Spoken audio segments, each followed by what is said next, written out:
નમસ્કાર દર્શક મિત્રો, હું છું રૂપલ લુણીચિયા. સંપૂર્ણ ન્યૂઝમાં આપનું સ્વાગત છે. અમીરગઢ તાલુકાના વેપારી મથક ઇકબાલગઢ ગામમાં તાજેતરમાં નવીન બનાવેલા મુખ્ય માર્ગોનું લોકાર્પણ દાંતા વિધાનસભા મત વિસ્તારના કોંગ્રેસના ધારાસભ્ય કાંતિભાઈ ખરાડીના હસ્તે કરવામાં આવ્યું હતું. ઇકબાલગઢ ગામમાં છેલ્લા ઘણા સમયથી રસ્તાઓ અત્યંત ઉબડખાબડ હોવાથી વાહન ચાલકો તેમજ રાહદારીઓને ભારે હાલાકીનો સામનો કરવો પડતો હતો. ખાસ કરીને બજાર વિસ્તારમાં તથા મુખ્ય માર્ગો પર ખાડાઓના કારણે અકસ્માતનો ભય પણ ઉભો થયો હતો. રસ્તાઓના નવીનીકરણ બાદ ગ્રામજનોમાં આનંદની લાગણી જોવા મળી હતી. લોકાર્પણ પ્રસંગે ધારાસભ્ય કાંતિભાઈ ખરાડીએ જણાવ્યું હતું કે ગ્રામ્ય વિસ્તારોમાં સુવિધાજનક માર્ગ વ્યવસ્થા વિકાસની મુખ્ય કડી છે અને આવા વિકાસ કાર્યો લોકોના દૈનિક જીવનને સરળ બનાવે છે. આ પ્રસંગે સ્થાનિક આગેવાનો, ગ્રામ પંચાયતના પ્રતિનિધિઓ, વેપારીઓ તેમજ ગ્રામજનો મોટી સંખ્યામાં ઉપસ્થિત રહ્યા હતા.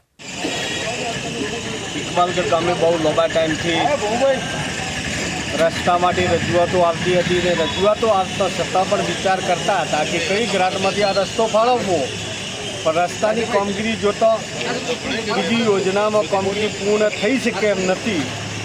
સરવાળે મારી ધારાસભ્યની ગ્રાન્ટમાંથી રસ્તો મોટો હતો, એના અનુસંધાને ગ્રાન્ટ થોડી મોટી આપવી પડે એમ હતી.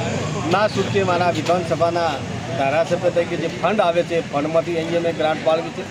આ ગ્રાન્ટ ઇકબાલગઢ વત્તા આજુબાજુ ગામડાના બધી જ જનતાને આ મુખ્ય મથક કહેવાય છે, એટલે અહીંયા વધારે ગ્રાન્ટ વસ્તીને પણ ધ્યાનમાં રાખીને અહીંયા ગ્રાન્ટ આપી છે. ને આજે આ રસ્તાનું કામ પૂર્ણ થયું છે ને આજે રસ્તો ખુલ્લો મૂકવા માટે પણ ધારાસભ્ય તરીકે હું આવ્યો છું અને સાથે ગામ લોકો અને આગેવાનો સાથે એને રસ્તો આજે ખુલ્લો મૂક્યો છું.